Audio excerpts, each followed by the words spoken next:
Hello, welcome to Web of Stories. My name is Melinda. It is Tuesday and I am here with the tag, and I am doing, this is not an original to me tag, but I'm like one step off the original tag. So I was tagged in the original tag, and this is the book and booktuber recommendations tag by Ellen at LMA Book Club. Am I crooked again? Sorry. What would it be, one of my videos without me adjusting the phone? Anyway, and she created this tag to celebrate 1 year on BookTube. So happy BookTube-versary, Ellen, and let's get going. There are only 4 prompts here, so I'll go through them as I do it. The first one is a response. The person who tagged you, which was Ellen, recommended a book for you in their video. Let us know what that book was, if you have read it before or since, and if you think it was a good recommendation. So Ellen recommended, and this was a very easy recommendation for her because she talked about this book and I went crazy for it. So she, it's The Mare by Agahard, Hampshire. This book is not available in the US. I had to order it from Blackwell's, but it is a novelization of a true story about a woman. She had, during World War II, she had worked at a Nazi death camp. I don't think it says which one in here she worked in. And then many years later, she's living her best life in New York State, I'm assuming. And it's discovered that she worked at the Nazi camp, and then everything that happens. I've not yet read this, only because of time. But however, hopefully I will be filming my March TBR today, and this is on my TBR for March. So I hope to be, soon. Obviously, it was a great recommendation, since I went to all that work to even get it. So I'm looking forward to reading it and letting Ellen know what I thought of it. Okay, the next question is return the favor. Recommend a book back to the person who tagged you or whose video you watched, and tell us why you chose that book for that person. So, Ellen. So I chose this book for a couple reasons. 1, it's one of my all-time favorite books. 2, Ellen, if you know, has her Ellen Made Book Club. Although, is she still doing that? I think she might not be doing that this year, but she did it last year, her book club. This particular book, I have read so many times in book clubs. So if you haven't read it, Ellen, I recommend The 13th Tale by Diane Setterfield. This is a dark and twisty book. It's very Brontean. I don't know how you feel about the Brontes, but it is Brontean. And it tells the story of a young woman, Margaret, who, she's a young woman. She's kind of like treading water. She works for her book antiquarian father, and she's just kind of there. And then all of a sudden she gets contacted by this mysterious writer to come meet with her. So Margaret, Vida Winter is the name of the writer. Margaret can write Vida Winter's biography. And the thing about Vida Winter is she's someone who'd been a very famous author, but she wrote a collection of short stories called The 13 Tales, but there were only 12 stories in it. So what happened to the 13th tale? And that's this book. I love this book. I've read it so many times in book clubs. Fantastic. I think you would really like it. There you go. Now, the next one is pay it forward. Choose 3 to 10 booktubers that you want to tag. Recommend a book to each of them and tell us why you think they would like it based on their reading habits, tastes, and the book. So I chose 5 people who I don't think have been tagged already. So I could choose a lot more, but I just tried to choose people I didn't think were already tagged. So if you have been tagged since Ellen did her video, sorry, but I'm tagging you again. So the first one is of course, I have to tag Sue Jackson. I always tag Sue Jackson. It's a joke between us. And Sue, I don't know if you've read this book, but I think you would like it. That is The Red Tent by Anita Diamant. So I recommended this for you because I know you like sometimes more emotional books. You also you read a whole bunch of genres, but I know you do read historical fiction and literary fiction, and this fits in it. So this is the story of Dinah. So Dinah is in the Bible. She is, Jacob had his 12 sons, Joseph and the amazing Technicolor Dreamcoat, all that jazz. But he also had a daughter who's named in there, named Dinah. And she's only mentioned twice in the Bible. The first one is when they say that she was, he had a daughter named Dinah. And the second time is when she is raped by a neighboring prince or leader or something, and then her brothers go and kill everyone in the town because should their sister be made a whore. That's her entire existence in the Bible. So this reimagines her life.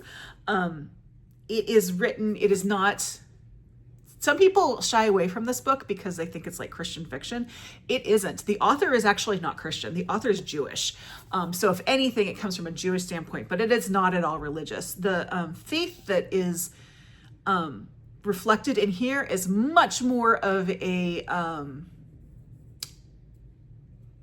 ancient form of Judaism. So this is not at all a religious book, shall we say. It's much more historical. Fabulous book. Also have done it in many book clubs. So highly recommend that for Sue Jackson. Next, I have Michelle at Michelle Lynn Reads. And I'm cheating a little bit on this one. Oh, that's stickers on here. I don't like it when they put stickers on books. Anyway, I know that Michelle likes Alice Hoffman, and she's been trying to read Alice Hoffman, as have I.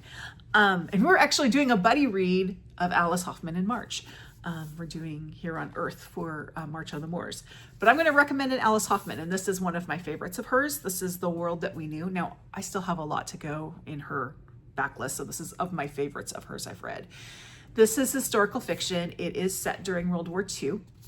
And the premise of this is it's set kind of, I want to say, doesn't give a year, but we're like enough into World War II that people who live in Germany, especially Jewish people, know what's happening, right? Like they see the writing on the wall. And there's a woman named Hanny who is desperate to save her daughter's life because she knows this is not going to go well. She knows what's going to happen, basically. And she can't save herself. She can't save her mother who lives with her, but she's desperate to save her daughter.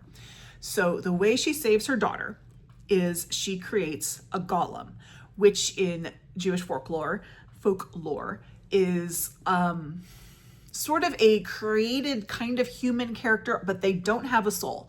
They're created for a purpose, and once their purpose is complete, they just cease to exist. But they have a purpose, and they're going to do whatever this purpose is for whatever. So she creates a golem to get her daughter to safety. So that's what happens, except the whole thing about the golem not having a soul, that changes a little bit. So that's kind of where the story goes. It's a beautiful story. It is, it's not actually my only World War II book I have here, but it's not your typical World War II historical fiction. I know that gets kind of old myself as well. I feel like I'm picky about my World War II historical fiction, but it doesn't fetishize the war. It's a pretty honest look at it. Just love this book. So The World That We Knew by Alice Hoffman. And then, look at the book here. I'm going to do something a little different. I have Becca at Read Becca. And I can't talk to this book because I haven't read it yet, but it's on my shelves. And I just look at this book and I'm like, this is a Becca book. If there ever was a Becca book, it's this one. And it's kind of a classic because it won the Hugo Award in 1961, but it is A Canticle for Leibowitz. So Becca reads a lot of science fiction and fantasy. This is a science fiction classic. I'm just going to read the back because, as I said, I have not read this book, but it just screams Becca to me. In a nightmarish, ruined world slowly awakening to the light after sleeping in darkness, there's an infant. The infant rediscoveries of science are secretly nourished by cloistered monks dedicated to the study and preservation of the relics and writings of the blessed Saint Isaac Leibowitz.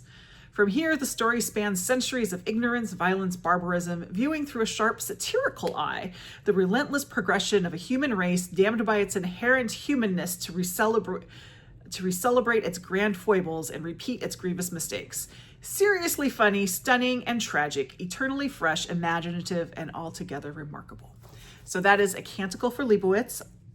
I don't know if Becca has read this or not, because it just screams a Becca book. So I would not be surprised if she already read it, but yeah, the tag says I don't have to worry about that. So that's my Becca book. And Becca, if you haven't read it and you want to, I'll buddy read with you because I have it. Okay, now I'm going to go for Hannah at Savage Reads. And where's my book? I had to go searching for this book. And where did I put it? Oh, it's right here. I had it the other way. So Hannah reads, she reads pretty widely, and I know that she reads a lot of nonfiction, and she's also interested in sort of religion We've talked a lot about that. And so I have a book that sort of is about that. It's not a Christian book like that, but it looks at religion. I read this several years ago, and I think it is only more and more relevant as time marches on. And this is The Unlikely Disciple, a sinner's semester at America's Holiest University by Kevin Roose. So if you've ever heard of the book, My Year of Living Biblically by A.J. Jacobs, that was a very famous book. And A.J. Jacobs is this guy who puts himself in these situations and records it. So he did a whole year of trying to follow all the rules of the Bible. And one of them, he had to have a biblical slave. So the closest thing you can have to a biblical slave in the 21st century is a college intern. This is all true, by the way. This is not fiction. This is true. So he hires this kid, Kevin Roose, who is a student at Brown, to be his biblical slave for a period of time. And while during his tenure as a biblical slave, Kevin Roose accompanies A.J. Jacobs down to Liberty University, which, if you don't know, I'm sure Hannah knows what Liberty University is, but anyone else? Liberty University was founded by Jerry Falwell. It is a evangelical university, and it's gotten a lot of money. It's become very powerful in the evangelical world, but it's different. So anyway, he goes down for a weekend on something with A.J. Jacobs, and he's really amazed, confused, perplexed, all these different things about Liberty University. So when his time as being a biblical slave is over, he goes to the people at Brown and he says he wants to do a cultural exchange. So, where do you want to go? Do you want to go to Portugal? Do you want to go to China? And he's like, nope, I want to go to Liberty University.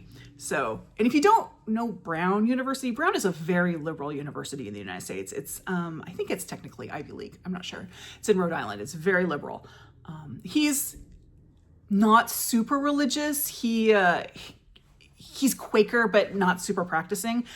Quaker and evangelicals don't play well together, by the way.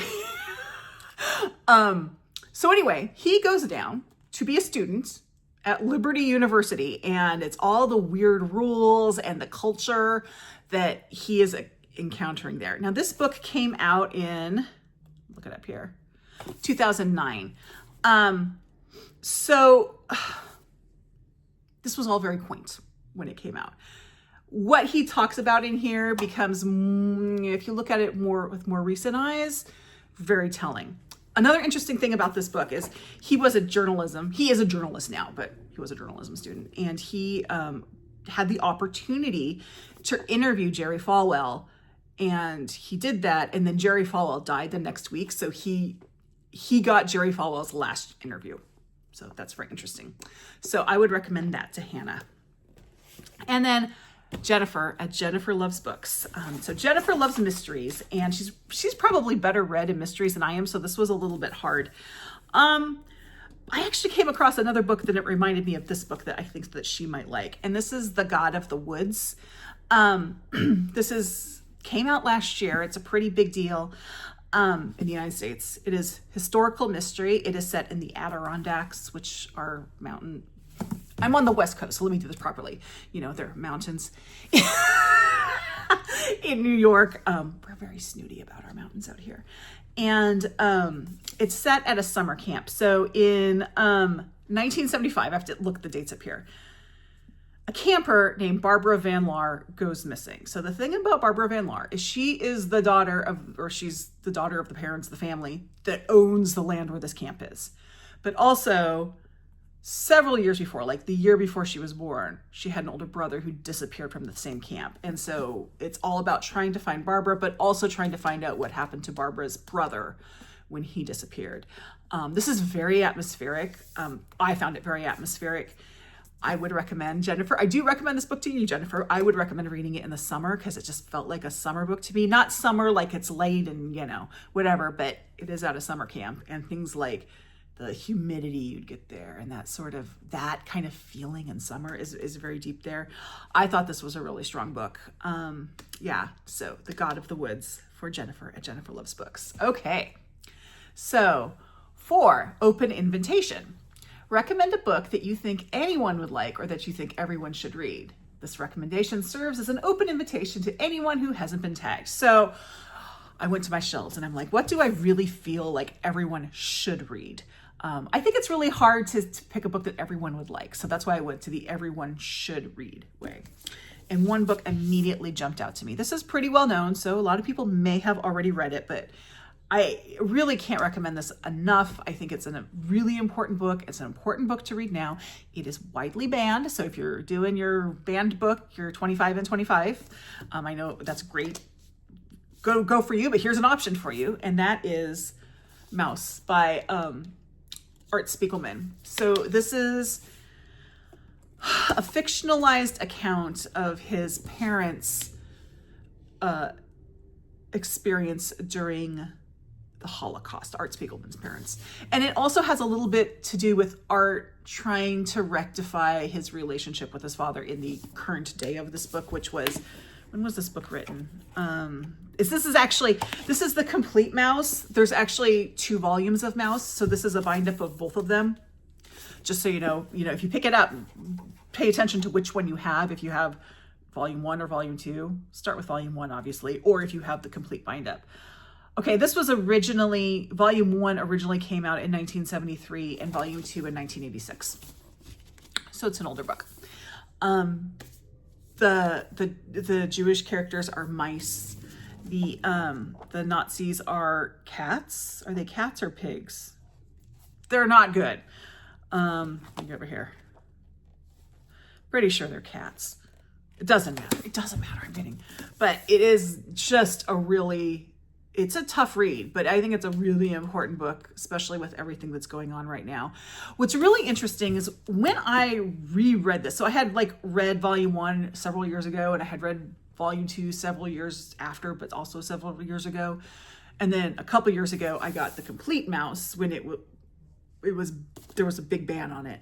And I read it again. And I happened to be reading another book, The Tattooist of Auschwitz, which I don't actually recommend, at the same time. And there is actually an event that happened in both books. And I hit the event at the same time in both books. It was very weird. But definitely, I think this is a book everybody should be reading. It's really, really important. It's incredibly well done. If you are not a graphic novel person, this is still a good way to start. Just take it slowly and do what I do with the finger so you know which cell to go to. But yeah, so that would be Mouse by Art Spiegelman. So there you go. My tags, of course, are the people that I tagged in this and anyone else who'd like to do this video. If you haven't been tagged, boop, where's my camera? Boop, you've been tagged. Just tag me back so I'm sure to see your video because I'd love to hear what your responses are and what you recommend. So thank you very much. And thank you, Ellen, for creating this tag. And congratulations on 1 year on BookTube.